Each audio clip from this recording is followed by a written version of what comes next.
Բարև բոլորին, ձեր հետ այսպերկն է։ Այս տեսանյութով կքննարկենք 19-րդ դարի ամենահայտնի ագնոստիկներից մեկին՝ Թոմաս Հաքսլիին։ Նա ականավոր կենսաբան էր, հայտնի էր որպես գիտության ճակատագով և Դեվիդ Հյումի հետևորդ։ Կրոնի իր քննադատության մեջ Հաքսլին ձգտում է լինել բանական և չեզոք։ Նա պնդում է, որ գետնականները չի կարող հաստատվել առանց ապացույցների, բայց ձեն նաև չի կարող հերքվել, քանի որ մենք չենք կարող լիովին ապացուցել հակառակը։ Այս մոտեցումը կոչվում է ագնոստիցիզմ։ Այս տեսանյութի նպատակը նրա դիրքորոշումը պաշտպանելը չէ, այլ ցույց տալը, թե ինչու է նման ագնոստիցիզմը թույլ և սահմանափակ ռազմավարություն աթեիստի համար։ Մենք կդիտարկենք Հաքսլիի մեջբերումները և կվերլուծենք դրանք, հասկանալու համար, թե որտեղ է նա ճիշտ և որտեղ է նրա դատողությունը իրականում հավերժացնում կրոնական պատրանքները։ Բաժանորդագրվենք այսպես կարիքի և սկսենք նրա ամենահայտնի մտքից. «Ես ոչ հավատում եմ, ես ոչ էլ հերքում եմ»։ Հաքսլիի դիրքորոշումը. «Ես չեմ հավատում և չեմ կարող հերքել»։ Հաքսլին գրել է. «Մարդը չպետք է ասի, որ հավատում է գետնականին, քանի որ չգիտի այն, և չպետք է ասի, որ չի հավատում դրան, քանի որ չի կարող ապացուցել այն»։ Առաջին հայացքից սա թվում է ողջամիտ և զգուշավոր։ Հաքսլին փորձում է ցույց տալ, որ ինքը ազնիվ է և չի պնդում այն, ինչը չի կարող ապացուցել, սակայն այստեղ թաքնված է նրա դիրքորոշման հիմնական թուլությունը։ Նախ դա պասիվ ռազմավարություն է։ Նա կարծես չի հավատում, բայց նաև չի հերքում կրոնական պնդումները։ Արդյունքում հաքսլիական ագնոստիկը կրոնը թողնում է անորոշության մեջ։ Թվացյալ ռացիոնալ, թվացյալ քննադատական, բայց իրականում նա չի ոչնչացնում հավատքը, միայն հետաձգում է դրա վերլուծությունը։ Երկրորդ այս մոտեցումը ստեղծում է անորոշության պատրանք։ Կարծես գետնականը կարող է գոյություն ունենալ, մինչև մենք այն չապացուցենք։ Բայց աշխարհը գործում է այլ կերպ։ Եթե երևույթը չի հաստատվում փորձերով և դիտարկումներով, այն կարող է և պետք է համարվի սխալ կամ ֆանտաստիկ։ Չկա չեզոք վիճակ, որը պաշտպանում է բանականությունը։ Վերջապես Հաքսլիի պասիվությունը խոչընդոտում է ռացիոնալ աշխարհայացքի ձևավորմանը։ Իսկական աթեիստը պարզապես չի ասում «ես չգիտեմ», այլ կառուցում է աշխարհի ըմբռնումը հիմնվելով դիտարկելի գործընթացների, օրինաչափությունների և փաստերի վրա, բացատրելով կրոնական համոզմունքները որպես մարդկային մշակույթի, հոգեբանության և հասարակության արդյունք։ Այլ կերպ ասած, նրա հայտնի «ես չեմ հավատա և չեմ կարող հերքել» արտահայտությունը պարզվում է, որ ամենափակող, սահմանափակող, զգուշավոր և թույլ ռազմավարություն է, որը չի օգնում մարդուն իսկապես քննադատել կրոնը։ Մինչ առանձնացնելը գրեք տեքստաբանություններում։ Ձեր կարծիքով ագնոստիկ աթեիստ արտահայտությունը հակասական է թե ոչ։ Իսկ մենք շարունակում ենք։ Ագնոստիցիզմը որպես ազնվության մեթոդ։ Հաքսլին գրում է. «Ագնոստիցիզմը դոգմա չէ, այլ մեթոդ, այն մտավոր ազնվության սկզբունքն է»։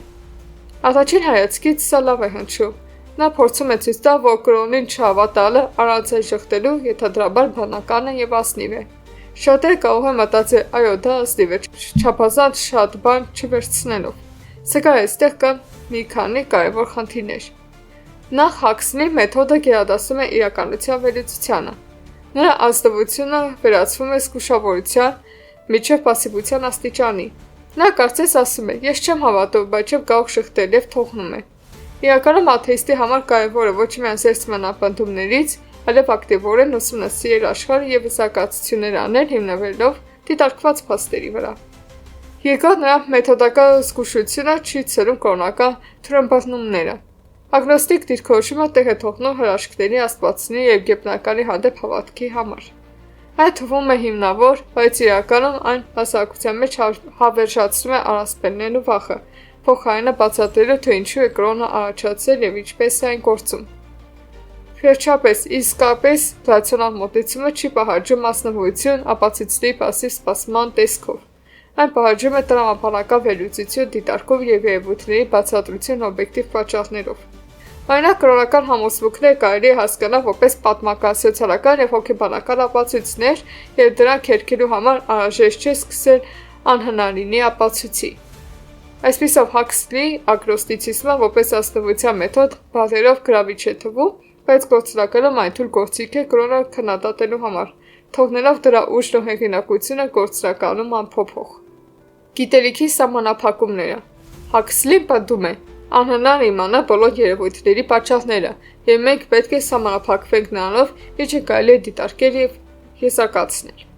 Առաջին հայացքից սա ողջամիտ է հնչում։ Աշխարհը բարդ է, եւ մենք չենք կարող ամեն ինչ իմանալ միանգամից։ Սակայն այստեղ նա դիրքորոշման մեջ լուրջ թուլություն կա։ Նախ Հաքսլին գիտելիքի սահմանափակումներ օգտագործում է որպես պատրվակ գեբնականի մասին եսակացություններ չանելու համար։ Նա կարծես ասում է. մենք ոչինչ չենք կարող պատել, ոսի եկեք սահմանափակվենք միայն դիտարկումներով։ Սակայն այս մոտեցումը չի ոչնչացնում մատասպելը կամ չի բացատրում կրոնական համոզմունքները։ Այդ կրոնը թողնում է տեղում, պարզապես հետաձգելով դրա վերլուծությունը։ Երկրորդ գիտելիքի սահմանափակումները չի նշանակում, որ մենք չենք կարող ռացիոնալ եսակացություններ անել։ Նույնիսկ եթե մենք ամեն ինչ չգիտենք, մենք կարող ենք ուսումնասիրել երևույթների օրինաչափությունները, պատճառները եւ հետևանքները։ Գործնականում սա նշանակում է, որ կրոնական պատումները կարող են ստուգվել փաստերի դիտարկումների եւ պատմական պատճառների վերլուծության միջոցով, նրանց աշխարհի մասին ամբողջական գիտելիքներ անկկալելու։ Վերջապես, իսկապես ռացիոնալ մոտեցումը պահանջում է ոչ թե գիտելիքի պասիվ սահմանափակում, այլ աշխարհի ընկալման ակտիվ կառուցում, հիմնված հայտնիի վրա։ Օրինակ, մենք կարող ենք ուսումնասիրել հավատացյալների հոգեբանությունը, կրոնի սոցիալական դերը, առասպելների ազդեցությունը մշակույթի վրա եւ հիմնավորված եսակացություններ անել հավատքի բնույթի մասին։ Այսպիսով, նրա կոչը սահմանափակվել դիտարկելիով իրականում դառնում է կրոնի քննադատության սահմանափակում։ Հաքսլիի ագնոստիկ զգուշավորությունը թվում է ողջամիտ, բայց իրականում այն հավերժացնում է կրոնական պատրանքները եւ խանգարում մեզ կառուցել աշխարհի վերաբերյալ հիմնավորված ընկալում։ Կրոնական վախի եւ բարոյականության քննադատություն։ Հաքսլին գրել է. Անհավատության համար հավերժական պատժի վարդապետությունը անարդար է եւ վնասակար։ Առաջին հայացքից դա բարձրականապես ճիշտ է։ Հավերժական տաճակի սպառնալիքը իսկապես հոգեբանական եւ սոցիալական վնաս է պատճառում։ Հաքսլին նշում է, որ կրոնական վախը օգտագործվում է որպես վերահսկողության գործիք, եւ սա հիմնավորված կետ է։ Սակայն խնդիրն այն է, որ նա քննադատությունից այն կողմ չի գնում։ Նա մատնանշում է վնասը, բայց չի բացատրում այդ գաղափարների հայտ գալու իրական պատճառները եւ դրանց գործառույթները հասարակությունում։ Աթեիստի համար կարևոր է ոչ թե պարզապես ասել դա վատ է եւ հասկանալ, թե ինչու է մարդիկ հավատում պատժին եւ ինչպես են այդ համոզմունքները արմատավորված մշակույթում։ Ավելին, Հաքսլին չի առաջարկում կրոնական բարոյականության անընտրանք։ Նա քննադատում է վախը, բայց չի բացատրում, թե ինչի վրա պետք է հիմնված լինի էթիկան, եթե այն կառուցված չէ գեբնական պատիժների վրա։ Ռացիոնալ մոտեցումը պահանջում է ապավինել գործողությունների հետևանքներին եւ ուրիշների համար մտահոգությանը, այլ ոչ թե երևակայական ուժերի հանդեպ վախին։ Այլ կերպ ասած, Հաքսլիի քննադատությունը էապես ճիշտ է, բայց անբավարար այն աթեիստի համար, ով ցանկանում է ոչ միայն ցույց տալ կրոնի վնասը, այլև կառուցել բարոյականության եւ հասարակության ըմբռնում առանց գեբնական դոգմաների։ Հրաշքների եւ գեբնականի պատմությունը։ Հաքսլին գրել է. Հրաշքների մասի պատմությունները պետք է դիտարկել որպես մշակութային երևույթներ, այլ ոչ թե որպես փաստեր։ Առաջին հայացքից նա բացականապես ճիշտ է, բայց պատմման մեջ շատ հրաշքներ եւ գեբնական իրադարձություններ իսկապես մշակույթի եւ դիցաբանության մաս է կազմում, այլ ոչ թե օբյեկտիվ իրականության։ Սակայն նրա մոտեցումը դերևս թույլ եւ սահմանափակ է։ Նախ Հաքսլին պարզապես նշում է, որ հրաշքները մշակութային պատմություններ են, բայց դա որևէ ակտիվ քայլ չի ձեռնարկում դրանք հերքելու համար։ Նա կարծես բաց է թողնում կրոնական մտածողության դուռը։ Գուցե հրաշքը տեղի ունեցել, բայց մենք պարզապես չենք կարող վստահորեն ասել։ Այս մոտեցումը պահպանում է հնարավոր գեբնականի պատրանքը։ Երկրորդ, իսկապես ռացիոնալ մոտեցումը պահանջում է հրաշքների, պատճառների եւ մարդկացում հասարակության վրա դրած ազդեցության բացատրություն։ Հրաշքները կարելի է հասկանալ հոգեբանության, սոցիալական կարիքների, պատմական համատեքստի եւ բնական օրենքների միջոցով։ Օրինակ, հրաշքները հաճախ ծառայում են կրոնական առաջնորդների հեղինակությունը ամրապնդելուն կամ անհասկանալի երևույթներ բացատրելու գիտություն չունեցող դարաշրջանում։ Վերջապես, Հաքսլիի քննադատությունը լիովին չի ոչնչացնում կրոնական գաղափարները, այլ պարզապես դրանք տեղափոխում է չեզոք տարածք։ Աթեիստի համար կարևոր է չսահմանափակվել դրանով եւ կառուցել աշխարհի մասին հիմնավորված ըմբռնում, ցույց տալով, որ գեբնականն իրականում գոյություն չունի եւ որ ամեն ինչ բացատրվում է օբյեկտիվ պատճառներով։ Այսպիսով հրաշքների նկատմամբ նրա մոտեցումը մեղմ զգուշավոր քննադատություն է, որը չի օգնում միտքը լիովին ազատել կրոնական պատրանքներից։ Զգուշության եւ աթեիզմի միջև հակասությունը։ Հաքսլին գրում է. Մենք պետք է զգույշ լինենք, որպեսզի չպնդենք որևէ բան, որը չի ապացուցվել։ Աճի հայացքից սա ճիշտ է թվում։ Զգուշությունը արժեքավոր է գիտության եւ աշխարհի մասին դատողությունների մեջ։ Սակայն այստեղ ի հայտ է գալիս նրա մոտեցման հիմնարար պարադոքսը։ Նախ Հաքսլիի զգուշությունը վերածվում է пассивության։ Նա սխալի վախը գերադասում է իրականության ակտիվ վերլուծությունից։ Արդյունքը նման աթեիստը թվում է բանական, բայց իրականում չի կարող եզրակացություններ անել, որոնք կարող էին ցրել կրոնական թյուրըմբռնումները։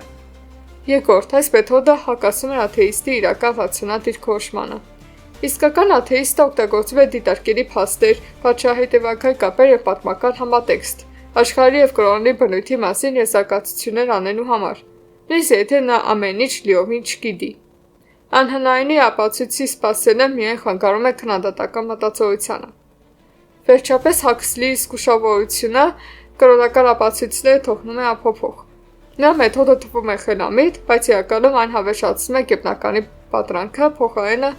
համակարգված բացատրելով, թե ինչու է առաջանում հավատքը եւ ինչպես այն գործում։ Այսպիսով Հաքսլիի զգուշությունը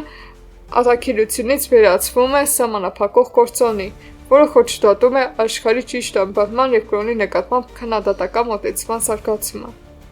Այսօր մենք ուսումնասիրեցինք 19-րդ դարի ամենահայտնի ագնոստիկներից մեկի եւ Դեվիդ Հյումի հավատարիմ հետևորդի Թոմաս Հաքսլիի փաստարկները։ Հաքսլի ձգտում է լինել ողջամիտ եւ ազնիվ։ Նա զգուշանում էր, որ մենք չենք կարող հավատալ գեբտականին նրանց ապացույցների, բայց նաեւ չենք կարող լիովին շղթել այն, քանի որ չենք կարող ամեն ինչ ստուգել։ Սա հնչում է զգուշավոր եւ խելացի, բայց գործնական դիրքորոշումը ապացուցում է սահմանափակ եւ пассив լինելը։